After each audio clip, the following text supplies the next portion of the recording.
Hi, good evening to everyone. Welcome back to Investment Achievement. Okay, இன்னைக்கு market scenario என்ன அப்படின்னு பார்ப்போம். அதுக்கு முன்னாடி வந்து யூரோப்பியன் மார்க்கெட்ஸ் வந்து இன்னைக்கு மத்தியானம் ஒரு பாசிட்டிவ் பயாஸில் ஓப்பன் ஆச்சு. ஏஷியன் மார்க்கெட்டும் பார்த்திங்கன்னா ஒரு மிக்ஸ்டு ரியாக்ஷன் அப்படின்றது தான் சொல்லலாம். ஓகே, மார்க்கெட்டில் என்ன நடந்திருக்கு இன்றைக்கி ஒரு என்ன சொல்லலாம் FISDIS ஆக்டிவிட்டி பார்ப்போம். இன்றைக்கும் கிட்டத்தட்ட ஒரு 4920 கோடியை விற்றுருக்காங்க. எதில் விற்றுருக்காங்க? மிட் அண்ட் ஸ்மால் கேப்பில் பிடிச்சி அடின்னு அடிக்கிறாங்கன்றது தெரியுது. டோட்டலாக இந்த மாதத்தின் கடைசி நாட்கள் வரப்போது 79,000 கோடிக்கு விற்றுருக்குறாங்க. எங்கே தான் வச்சுருக்குறாங்க யாட போவீங்களா? அதில் ஒரு 5 கோடியோ 10 கோடியோ கொடுத்தனா நான் சந்தோஷமாக இருப்பேன். ஏதோ வச்சுருக்குறாங்க, சந்தோஷமாக இருக்கிறாங்க. ஓகே, இவ்வளோ லாபத்தை எடுத்துக்கிட்டு இருக்கிறாங்கன்னா அவன் எவ்வளோ தான் போட்டுருப்பாடுறது தான் தெரியல அப்படின்றது தான் புரிஞ்சுக்க முடியுது. ஓகே, இப்போ வந்து மார்க்கெட்டுடைய சினாரியோ என்ன? இன்றைக்கி வந்து என்ன சொல்லலாம், நிஃப்டியில் வந்து ஒரு மிக்ஸ்டு ரியாக்ஷன். ஒரு 26 ஸ்டாக்ஸ் வந்து அட்வான்சஸ் அண்ட் தென் 26 ஸ்டாக்ஸ் வந்து டிக்ளைன்ஸ். ஒரு மிக்ஸ்டு ரியாக்ஷன், புல்லிஷ் பொட்டென்ஷியல் கிடையாது, ஷார்ட் கவரிங் ரேலி. எதனால் ஏன்றது நேற்று வீடியோவில் நம்ம சொல்லியிருப்போம். இதை வந்து பேங்க் நிஃப்டி வந்து நல்லாவே இம்பேக்டை கொடுத்தது. ப்ராடர் மார்க்கெட்டில் வந்து நிஃப்டி 50 நெக்ஸ்ட்டு நிஃப்டி 50 இவங்களாம் ஒரு பாசிட்டிவ் சைனில் இருந்தாங்க. ஆனால் மிட் கேப்பும் ஸ்மால் கேப்பையும் சும்மா என்ன சொல்கிறது துவைச்சி தான் வச்சுருக்காங்க. ஸ்மால் கேப் வந்து இன்றைக்கி 1.94% வந்து நெகட்டிவ் பயாஸ். அந்த மிட் கேப் வந்து 0.59% நெகட்டிவ் பயாஸ். நம்ம சொன்னோம் ஸ்மால் கேப் நல்லா அடிப்பாங்க, மிட் கேப் கொஞ்சம் கம்மியாக அடிப்பாங்க. இவங்க கொஞ்சம் யானை மாதிரி அடி விழும். அடின்றது வந்து யாருக்குமே விழாமல் இருக்க போகிறதில்ல, கொஞ்சம் பார்த்து பக்குவமாக அடிப்பாங்க லார்ஜ் கேப்புக்கு, அவ்வளோதான். சரி, லார்ஜ் கேப்லேயே உச்சாணி கொம்பில் போய் வாங்கினா அவங்களுக்கும் தர்மடி தான் விழுந்திருக்கும். என்ன சொல்கிறது, ரிலையன்ஸ் வந்து ஆல் டைம் ஹையில் வாங்கினவங்களுக்கு இப்போ வந்து நான் லார்ஜ் கேப்பில் தான் முதலீடு பண்ணியிருக்கிறேன்னு சொன்னாங்கன்னா அவங்க போர்ட்ஃபோலியோ கிழிஞ்சு தொங்கியிருக்கும். அப்போது அந்த பாட்டம் அவுட்டில் ஒரு டிப்பில் கரெக்ஷனில் வாங்கியிருந்தவங்களுக்கு ஒரு என்ன சொல்கிறது லோவில் வாங்கினவங்களுக்கு இன்றைக்கும் ப்ராஃபிட்டில் தான் இருந்திருப்பாங்க அப்படின்றத டிக்ளேர் பண்ணலாம். டேரெக்டாக வந்து Nifty and bank Nifty and mid and small கேப்போடைய நேற்று மிட் அண்ட் ஸ்மால் கேப்பை பார்க்கல. மிட் அண்ட் ஸ்மால் கேப்போடைய ரியாக்ஷன் அந்த நேற்று நம்ம என்ன சொல்லியிருந்தோம், மார்க்கெட் ஒரு ஷார்ட் கவரிங் ரேலி பண்ணுவாங்க. யார் புட்டு எடுத்தாங்களா காலை புட்டு வச்சு அவங்களுடைய ஆப்ஷன் என்னது ஸ்ட்ரைக் ப்ரைஸை புட்டு வைக்குப்பாங்க, காலை உடச்சிடுவாங்க அப்படின்னு சொன்னோமா. அந்த ஷார்ட் கவரிங் ரேலி எப்படி பேங்க் நிஃப்டியில் இம்பேக்டை கொடுத்துருக்கும், நிஃப்டியில் எப்படி இம்பேக்டை கொடுத்துருக்கோன்றத போய் பார்ப்போம். Okay, HDFC bank. எனக்கு HDFC பேங்க் வந்து மார்க்கெட்டை கொஞ்சம் வந்து சரிவுலேருந்து தூக்கி பிடிச்சது அப்படின்றது தான் சொல்லலாம். நம்ம எக்ஸாக்டாக சொல்லியிருந்தோம் மார்க்கெட் இது ஒரு டிப். முதல் பகுதியை பதிவு பண்ணுறவங்க பதிவு பண்ணுங்கன்னு இருந்தோம். 40.60 ரூபா, 40 ரூபா 60 பைசா ஏற்றிருக்காங்க, 2.47%. சரிங்களா? இந்த ஒரு ஏற்றத்துக்கு பேங்க் நிஃப்டி வந்து என்ன ரியாக்ட் பண்ணுச்சுன்னு பார்த்தீங்கன்னா, நம்ம எக்ஸாக்டாக சொல்லியிருந்தோம் இந்த இடத்துல வந்து காலை வந்து உடச்சி விடுவாங்க, மார்க்கெட்டை ஒரு ஷார்ட் கவரிங் ரேலியாக பண்ணுவாங்க அப்படின்னும். எக்ஸாக்டாக மார்க்கெட் ஒரு கேப் அப் ஓப்பனிங்லேருந்து ஒரு 802 புள்ளிகள் மார்க்கெட் மேலே ஏறி இருக்குது. 1.67% பேங்க் நிஃப்டி. இதை எப்படி புரிஞ்சுக்கலாம்? ஆப்ஷன்ஸில் போய்ட்டு யாருன்னா எடுத்திருந்தாங்கன்னா இன்றைக்கி ஒரு 101%. இது நேற்று ஒரு புட் ஆப்ஷன் எடுத்தவங்களுக்கு என்ன கொடுத்துருக்கு? அப்போ நேற்று புட் ஆப்ஷன் எடுத்தவங்களுக்கு கையை காலெல்லாம் புட்டு வைப்பாங்க அப்படின்னு சொன்னோம் இல்லையா? அதாவது எக்ஸாக்டாக 85% வந்து வைப் பண்ணாங்க. இதுதான் ஆப்ஷனில் இருக்கிற ஒரு மிகப்பெரிய ப்ராப்ளம். வால்டாலிட்டியை கொடுத்து ஆப்ஷன் பையரை ட்ராப் பண்ணி லாஸ் பண்ண வைப்பாங்க. இதை தெரியாமல் ஆப்ஷன் வர்த்தகத்தில் போயிட்டு தினம் பணத்தை இழந்து கொண்டிருக்கிற நண்பர்களுக்கு இது ஒரு எக்ஸாம்பிள். சரிங்களா? மார்க்கெட் விழுந்தால் என்ன பண்ணணும், அமைதியாக வேடிக்கை பார்த்துட்டு நல்ல ஒரு டிப் கிடைக்கும்போது அகைன் பை பண்ணுறதுக்குண்டான இடத்த பார்க்கலாம். அண்ட் தென் நிஃப்டி என்னவாக இருக்குது, நிஃப்டியோடைய லெவல்ஸ் என்ன, ரிலையன்ஸ் என்ன பண்ணுச்சு. நிஃப்டிக்கு வந்து இன்றைக்கி ஒரு மிக்ஸ்டு ரியாக்ஷன் அப்படின்றது தான் சொல்லலாம். நம்ம மிக்ஸ்டு ரியாக்ஷனுக்கு எதுக்கு நீட்டு காமிச்சிருப்போம். அந்த சப்போர்ட்லேருந்து ஒரு என்ன சொல்கிறது ஒரு டோஜி டைப் ஆஃப் கேண்டல். இது வந்து ஒன்றும் பெரிய பிரமாதமான கேண்டல் இல்லை. பேங்க் நிஃப்டியாவது அங்கே லிஃப்ட் பண்ணியிருக்கு.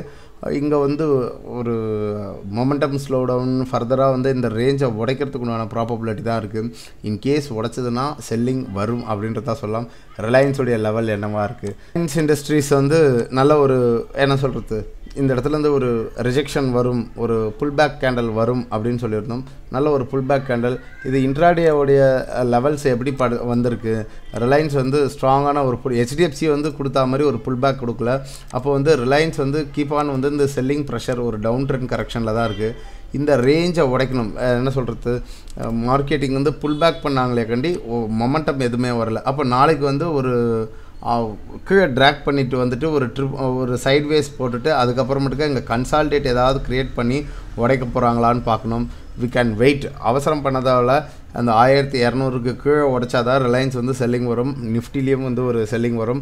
ஒரு மிக்ஸ்டு ரியாக்ஷனாக தான் மார்க்கெட் மூவ் ஆகுது. But small cap and mid கேப்பில் வந்து நல்ல ஒரு செல்லிங் ட்ரிகர்டாக இருக்குது. ஃபர்தராக வந்து மார்க்கெட் கீழே இறங்கிறதுக்கு உண்டான வாய்ப்புகள் இருக்குது. நல்ல நல்ல வாய்ப்புகள். இது வாய்ப்புகளாக பாருங்கள், அவசரப்படாதீங்க. மார்க்கெட் ஏறினா இறங்குனா வாங்கினா தான் டவுன் ட்ரெண்டில் வாங்கினா தான் புல் பேக் ரேலியில் நம்ம சம்பாதிக்க முடியும். நான் எந்த போர்ட்ஃபோலியோவும் எக்ஸிட் பண்ணல, அப்படியே தான் ஹோல்ட் பண்ணிகிட்ருக்கோம். ஸ்விங் எடுத்த ஸ்டாக்ஸ்லாம் க்ளோஸ் பண்ணணும். என்ன சொல்கிறது, ஏஞ்சல் 1 நம்ம சொன்ன இடத்துல வாங்கின வித்த இடத்துலேருந்து மீண்டும் வாங்கின இடத்துக்கு வந்துச்சு. மேன்கைண்ட் ஃபார்மா இது மாதிரி நிறைய ஸ்டாக்ஸ் வந்து நம்ம க்ளோஸ் பண்ண ஸ்டாக்ஸ்லாம் ஃபர்தராக ஃபால் வந்துச்சு.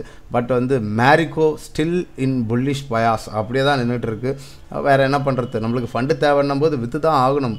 10 ஸ்டாக்கில் வந்து 5 ப்ராஃபிட் புக் பண்ணும்போது 1-2 அது மாதிரி தப்பிக்க தான் செய்யும். அதை பற்றி நம்ம ஒரி பண்ணிக்க தேவையில்ல. பாக்கி இந்த 4 ஸ்டாக்கை விற்காமல் இருந்ததுன்னா கீழே ஓகையானிட்டு கீழே வந்துட்டு இருப்பாங்க. அப்போ நம்ம என்ன பண்ணோம், லாங் டேர்முக்கு இருக்கிற ஸ்டாக் கையில் வச்சுக்கிட்டு கொஞ்சம் ப்ராஃபிட் வேணும்னும் போது விற்று இது மாதிரி பார்ஷியல் ப்ராஃபிட் புக் பண்ணுறது தான் பங்குச்சந்தையின் தந்திரங்கள். ஓகேவா, நம்ம மிட் அண்ட் ஸ்மால் கேப்பை பார்ப்போம். ஸ்மால் கேப் 50 நல்ல ஒரு ஃபால். இதை எப்படி புரிஞ்சுக்கலாம், ஒரு டே டைம் வைஸில் வந்து நம்ம சொல்லியிருந்தோம் இந்த ரேஞ்சை உடச்சேன்னா மார்க்கெட் தடன்னு விழுனிட்டு இப்போது இமிடியேட் சப்போர்ட்டில் தான் வந்து நின்று இருக்குது. இந்த சப்போர்ட்டை எடுக்குமா பொறுத்திருந்து தான் பார்க்கணும். ஆனால் ஸ்ட்ராங்கான நல்ல ஒரு கரெக்ஷனாக முடிக்குதுன்னா ஸ்மால் கேப் வந்து 6588 ஆல்மோஸ்ட் விழுந்துடுச்சு. வெயிட் பண்ணுங்கள், இங்கேருந்து ஒரு ஷார்ட் கவரிங் ரேலி மாதிரி ஏதாவது ஒரு மிராக்கல் நடக்குதான்னு பார்ப்போம். மேலே ஒரு 8000க்கு போயிட்டு மறுபடியும் ஒரு கீழே வந்துட்டு ஒரு சைட்வேஸ் ஏதாவது போட்டு இப்படி பிரேக் அவுட் ஆச்சுன்னா மார்க்கெட் மேலே தப்பிக்கும். நம்ம எக்ஸிட் பண்ண வேண்டிய இடத்த விட்டுட்டு இங்கே வந்து எக்ஸிட் பண்ணாதீங்க. கீழே வந்து கரை தட்டி நிற்க வேண்டிய இடம் பக்கத்தில் தான் இருக்குது. இதெல்லாம் உடச்சா தான் சிவியர் செல்லிங்லாம் வரும். இப்போ பார்த்ததெல்லாம் வந்து சாதாரண செல்லிங் தான். ஏன்னா மார்க்கெட் அவ்வளோ தூரம் ஏறி இருக்குது. 2020 மார்க்கெட் எவ்வளோ தூரம் மேலே போயிருக்கு. கிட்டத்தட்ட பாருங்கள், இங்கேருந்து ஒரு நல்ல ஒரு டீசென்ட் பாயிண்ட்டை கொடுத்துருக்கு. என்னது 529 புள்ளிகள். 529 புள்ளிகளுக்கு வந்து என்ன கரெக்ஷன் வந்திருக்கு, ஜஸ்ட் வந்து 12% ஆஃப் கரெக்ஷன், 18% ஆஃப் கரெக்ஷனுக்கே நம்ம ஐயோக்குயன்னு கத்துறா எப்படி? அப்போ நம்ம வாங்கின இடம் தான் தப்பு, புரியுதுங்களா? சரி, அதுக்கு நீட்டு என்ன, அவன் அடிச்சா அடியை வாங்கிக்கலாம், கீழே வந்து நம்ம திருப்பி வாங்கலாம். இவ்வளோ தூரத்துக்கு வந்தால் கூட ஆச்சரியப்படுறதுக்கு ஒன்றுமே கிடையாது. இமிடியேட் சப்போர்ட்லாம் இருக்குது. இந்த சப்போர்ட்லாம் உடச்சா தான். நான் யாரையுமே பேனிக் பண்ண விரும்பலை. அவசரப்படாதீங்க, பொறுமையாக இருங்க, லாங் டேர்ம் இன்வெஸ்டராக பிஹேவ் பண்ணுங்கள். இதுலேயும் பார்த்திங்கன்னா ஒரு மைனர் ட்ரெண்ட் இப்படியும் என்ன சொல்கிறது, இந்த லெவல்லையும் மார்க்கெட் வந்து சப்போர்ட் எடுக்கிறதுக்கு உண்டான வாய்ப்புகள் இருக்குது. பொறுத்திருந்து பார்ப்போம். இது வந்து ஒரு கரெக்ஷனை முடிச்சுட்டு இப்படி மார்க்கெட் மேலே போச்சுன்னா நல்ல ஒரு வால்டிலிட்டி பேட்டர்னுக்காக இப்படி மார்க்கெட் மேலே போகும். அப்போ இது வந்து ஒரு மார்க்கெட் ரைஸ் ஆனதுக்கு ஒரு ஃபாலை முடிச்சிருக்கு. ஒரு என்ன சொல்கிறது, ஒரு சப்போர்ட் எடுக்கு. ஃபர்தராக மார்க்கெட் மேலே போயிட்டு அப்படியே சைட்வேஸ் வந்துட்டு ரிவர்சல் ஆனாலும் ஆகிறதுக்கு உண்டான சான்சஸ் உண்டு. பொறுமை அப்படின்றது தான் நம்ம சொல்ல முடியும். ஓகே, மிட் கேப்போடைய ரேஞ்ச் என்ன? ஓகே, பிப்ரவரி மந்த்துக்குண்டான ப்ரைஸ் ஆக்ஷன் கிளாஸஸ் ஸ்டார்ட் ஆகுது. ப்ராப்பராக டெக்னிக்கல்ஸை லேர்ன் பண்ணி ஏர்ன் பண்ணணும் அப்படின்ட்டு விருப்பப்படக்கூடிய நண்பர்கள் நம்மளுடைய வெபினாரை ஜாயின் பண்ணலாம். February 8th கிளாஸஸ் ஸ்டார்ட் ஆகுது. லைவ் வெபினார் மட்டும்தான், நோ மோர் ரெக்கார்டிங் கிளாஸஸ்க்கு உண்டான fee 4K. Every Saturday and Sunday 7 PM to 8 PM. Totally 8 session போவோம். 8 செஷனும் வெபினார் ஆன்லைனில் தான் போவோம். No more recording classes. Learn and then earn. கிளாஸஸ்க்கு உண்டான ஃபீ 4K. என்னுடைய வாட்ஸ்அப் நம்பர் இது தான். டெக்ஸ்ட் பண்ணுங்கள், கிளாஸஸ்க்கு உண்டான டீட்டெயில்ஸ் என்ன ஏதுன்னு சென்ட் பண்ணுறோம். வந்து நம்ம எதிர்பார்த்த டார்கெட்டை வந்து ரீச் ஆகிடுச்சு. இப்போ மிட் அண்ட் ஸ்மால் கேப் வந்து ஒரு பவுன்ஸ் பேக் ரேலியை நான் எக்ஸ்பெக்ட் பண்ணுறேன். சரிங்களா, போதும், அடித்தது போதும். இப்போ எங்களுக்கு இந்த மாதிரி ஒரு ரிலீஃப் ரேலி கொடுப்பாங்க அப்படின்றத எதிர்பார்க்குறேன். இந்த ரிலீஃப் ரேலி எப்படி நம்ம புரிஞ்சுக்கலாம், அதாவது பட்ஜெட்டுக்கு முன்னே பட்ஜெட்டுக்கு பின்ன. பட்ஜெட்டுக்கு முன்னாடி ஒரு அடி அடிச்சிட்டாங்க. இப்போது மார்க்கெட் பட்ஜெட்டுக்கு பாசிட்டிவாக இருந்ததுன்னா, வரக்கூடிய பட்ஜெட் வந்து மார்க்கெட்டுக்கு small cap and then mid கேப்புக்கு வந்து பாசிட்டிவ் சினாரியோஸில் இருந்ததுன்னா இங்கேருந்து பவுன்ஸ் பேக் ஆகும். அப்படி இல்லைன்னா இங்கேருந்து நோஸ் டைவ் ஆகும். இதை வந்து எப்படி நம்ம டெக்னிக்கல்ஸில் அனலைஸ் பண்ணுறோம், இதை எப்படி புரிஞ்சுக்கலாம், கிளியராக எக்ஸ்பிளைன் பண்ணி சொல்கிறேன் பாருங்கள். ஆல்மோஸ்ட் மார்க்கெட் வந்து ஆல் டைம் ஹைலேருந்து ஃபால் வந்துடுச்சு. இதை மார்க்கெட் ரிப்பீட்டட் த ஹிஸ்ட்ரின்னு வாங்க. இதுக்கு முன்னாடிலாம் எங்கெங்கெல்லாம் அந்த ஹிஸ்ட்ரி ரிப்பீட்டட் ஆகிருக்கு, ஒரு கரெக்ஷன் ஜோனுக்கு எப்படி வந்துட்டு எப்படி புல் பேக் ஆகிருக்கு அப்படின்றத பார்ப்போம். இந்த ஜோனில் மார்க்கெட் வந்து எக்ஸாக்டாக வந்து ஒரு டவுன் ட்ரெண்ட் வந்துட்டு இங்கேருந்து மார்க்கெட் ஒரு புல் பேக் ஆச்சு இல்லையா, இது வந்து ஒரு கரெக்ஷன் வேவ். இப்போ அதே மாதிரி தான் இந்த இடத்துலையும் ஒரு கரெக்ஷன் வேவை ஃபார்ம் பண்ணுறாங்க. அந்த கரெக்ஷன் வேவ் என்னன்னு பார்த்தீங்கன்னா இந்த ஜோன் சரிங்களா. இந்த ஜோனில் மார்க்கெட் வந்து நல்லாவே வந்து ஒரு ஓவர் சோல்ட் ஆகிருக்கு.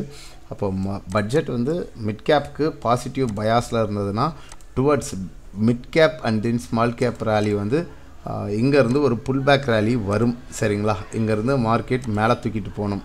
அப்படி இல்லை இது வந்து ஒரு நெகட்டிவ் இம்பேக்ட் தான் க்ரியேட் பண்ண போகுதுன்னா மார்க்கெட் ஃபால் ஆகும். அந்த ஃபால் வந்து இமிடியட் சப்போர்ட்டாக எவ்வளோ தூரத்துக்கு இருக்கும் அப்படின்றத பார்த்திங்கன்னா நல்ல ஒரு ஸ்ட்ராங்கான சப்போர்ட். ஒரு இதெல்லாம் ஸ்ட்ராங்கான சப்போர்ட்டுன்றத சொல்ல முடியாது. ஏற்றம் அது மாதிரி கரெக்ஷனுக்கு உண்டான வழிவகுக்கும். கரெக்ஷன்னா எப்படின்னா நல்ல இப்போ வந்த அடி கிடையாது, இதுக்கு மேலேயும் ரத்தம் கக்கி சாகிற மாதிரி அடிப்பாங்க. அந்த அடியை பொறுத்துக்கிட்டு யார் கீழே வந்து வாங்குகிறாங்களோ அவங்க அடுத்த ரேலியில் வேறு மாதிரி ப்ராஃபிட் எடுப்பாங்க. சரி, இதுதான் மார்க்கெட்டுடைய சினாரியோ மிட் கேப். அப்போ மிட் கேப் வந்து ஆல்மோஸ்ட் வந்து ஒரு சப்போர்ட் ரேஞ்சில் வந்திருக்கு 14,268. இந்த 14,000 ரவுண்ட் ஃபிகராக வைக்கலாம் சரிங்களா. இந்த 14,000 இன்னும் ஒரு சின்னதாக ஒரு ஹண்ட் பண்ணுற மாதிரி ஒரு கேண்டில் வந்தால் கூட 14,000 ஸ்ட்ராங்கான சப்போர்ட். அந்த 14,000 உடைக்கும் போது மார்க்கெட் நல்ல ஒரு ஃபால் ஒரு 1200 புள்ளிகளை கொடுக்கும். இப்போது இது ஒரு காலம் Nifty, bank Nifty, mid and small கேப்லாம் எல்லாம் வந்து ஒரு சப்போர்ட்டில் வந்து நின்று இருக்குது. இது வந்து பட்ஜெட்டுக்கோசரம் தான் காத்துக்கிட்டு இருக்கு. பட்ஜெட் மார்க்கெட்டுக்கு சாதகமாக இருந்ததுன்னா மேலே ஓடினால், படம் ஓடிச்சுன்னா நான் மன்னன்றா, படம் ஓடலைன்னா நான் நாடோடிடா, நாடோடியா மன்னனா அப்படின்றது பட்ஜெட் தீர்மானிக்கும். பட்ஜெட்டுக்கு உண்டான மார்க்கெட்டுடைய டைரக்ஷன் தான் இந்த வீடியோவில் நம்ம பார்க்க போகிறோம் சரிங்களா. இதுதான் வந்து மிட் அண்ட் ஸ்மால் கேப் உடைய மிட்டோடைய லெவல். அப்போ ஸ்மால் கேப் எப்படி இம்பேக்ட் கொடுக்கும்? ஸ்மால் கேப்டும் பார்த்தீங்கன்னா இப்போ வந்திருக்கிறது வந்து ஒரு நல்ல ஒரு கரெக்ஷனை கொடுத்துட்டாங்க. எந்த ஜோனுக்கு வந்திருக்கு மார்க்கெட் பார்த்திங்கன்னா இந்த ஜோனுக்கு வந்து எக்ஸாக்டான மார்க்கெட் வந்து ஒரு சப்போர்ட் எடுத்திருக்கு.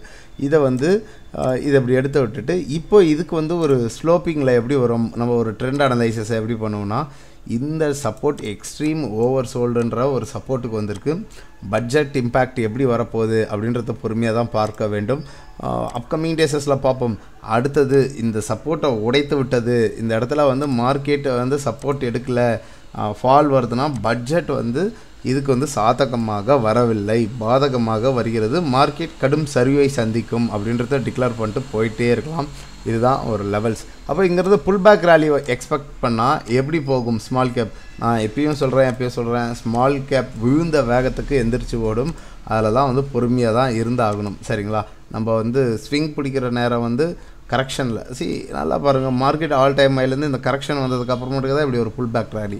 அப்போ அங்கேருந்து இங்கே ஒரு கரெக்ஷன் வந்துட்டு அந்த புல் பேக் ரேலி வரப்போதா கீழே உடைக்க போதான்றது உடைக்கிறதுக்கு முன்னாடியே நம்ம டிசைட் பண்ணிட முடியாது, புரியுதுங்களா. வந்ததெல்லாம் ஓகே, இதுக்கப்புறமேட்டுக்காக வரக்கூடாதுன்றது தான் நான் சொல்கிறேன். இதுதான் திங்ஸ். சொன்னது புரிஞ்சிருக்கும்னு நினைக்கிறேன். Always learn and then earn. பொறுமையாக இருங்க, அவசரம் கொள்ளாதீர்கள். எக்ஸிட் பண்ணுற இடத்த விட்டுட்டு இப்போ வந்து எக்ஸிட் பண்ணலாமான்ற இடத்த பார்க்காதீங்க. நல்ல நல்ல செக்டார் ஓவர் சோல்டு. என்னுடைய போர்ட்ஃபோலியோவில் ஸ்டில் பாருங்கள் ஆல்மோஸ்ட் வந்து ஒரு 4.53% வந்து இந்த வருஷம் நம்ம யூடியூப்பில் கொடுத்த 3 ஸ்டாக். எதனால் நம்ம இந்த வருஷம் வந்து ஸ்டாக் கொடுக்கல, மார்க்கெட் வந்து ஓவரால் செல்லிங்கில் இருக்கும்போது நம்ம எந்த ஸ்டாக்கையும் கொடுத்து யாரையும் ட்ராப் பண்ண விரும்பலை. அந்த 3 ஸ்டாக்கும் என்ன சொல்கிறது ஒரு நெகட்டிவ் பயாஸில் தான் இருக்குது. நாளைக்கு ஒரு வீடியோவில் நம்ம இந்த வருஷம் இன்னும் இந்த கரெக்ஷனில் ஒரு நல்ல ஸ்டாக் பக்காவாக ஒரு லார்ஜ் கேப் ஸ்டாக், நான் என்னுடைய போர்ட்ஃபோலியோவில் இருக்கிற ஸ்டாக் நான் ரொம்ப காலமாக அக்குமுலேட் தான் பண்ணிகிட்ருக்கேன். இன்றைக்கும் நான் அக்குமுலேட் தான் பண்ணிகிட்ருக்கேன். ஃபர்தர் ஒரு கரெக்ஷன் வரக்கூடிய வாய்ப்புகள் இருக்குது. அப்படி வந்ததுன்னா மீண்டும் மீண்டும் வாங்கக்கூடிய தன்மை அந்த பங்குகளுக்கு உண்டு. அந்த ஸ்டாக்கையும் ஒரு 2 ஸ்டாக் எடுத்து வச்சு ரிவ்யூ அண்ட் ப்ரிவ்யூ பண்ணி அந்த போர்ட்ஃபோலியோவில் ஆட் பண்ணுவோம். இந்த ஸ்டாக்ஸ் ஃபால் ஆனால் அதை பற்றி ஒரி பண்ணிக்காதீங்க. வாங்கிய நண்பர்கள் நல்ல சப்போர்ட் வந்து எடுத்துகிட்டு திரும்பும்போது கட்டாயம் நம்மளுடைய சேனலில் அதுக்குண்டான வீடியோஸ் வரும் சரிங்களா. அவசரம் கொள்ள தேவையில்லை அப்படின்றதான் நான் சொல்லுவேன். பார்க்கக்கூடிய நண்பர்கள் ஒரு லைக் மற்றும் சப்ஸ்கிரைப் செய்து விட்டு பாருங்கள். நீங்கள் போடக்கூடிய ஒவ்வொரு லைக்கும் ஒவ்வொரு சப்ஸ்கிரைபும் அடுத்த ஒரு மோட்டிவேஷனலாக இருக்கும். அடுத்த ஒரு வீடியோ மேக் பண்ண. நன்றி, வணக்கம். இப்படிக்கு உங்கள் நண்பன் பாலாஜி ரஞ்சிதா.